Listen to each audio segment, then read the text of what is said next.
سرخط خبرها.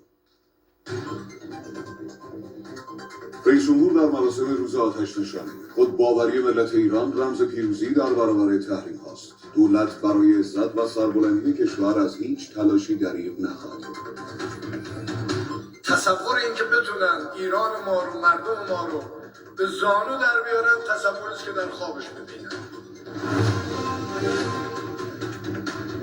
نسال شکنی نفتی ایران، جهش تولید و صادرات در سایه تحریم ها. سخنگوی اتحادیه صادرکنندگان نفت، صادرات فرآورده‌های نفتی در 5 ماه ابتدای امسال به 20 میلیارد دلار رسید.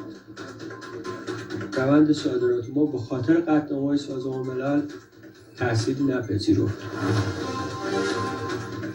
شناسایی نمادین کشور فلسطین، تلاش ناکام دولت انگلیس برای جلب رضایت افکار عمومی. نشست سالیانه حزب حاکم در میان موجی از اعتراضهای گسترده مردم برگزار شد. پلیس 10 معترض را بازداشت کرد.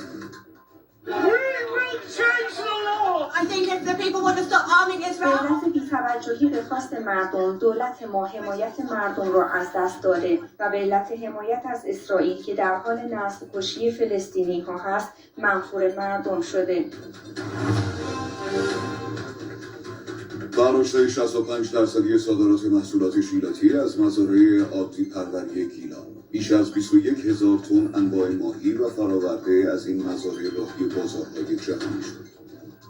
ماهیان گرمابی، پرورش ماهیان سردابی، خاویاری و سایر ماهیان به صورت زینتی، زالو و گونه‌های دیگه همشون صادر میشن.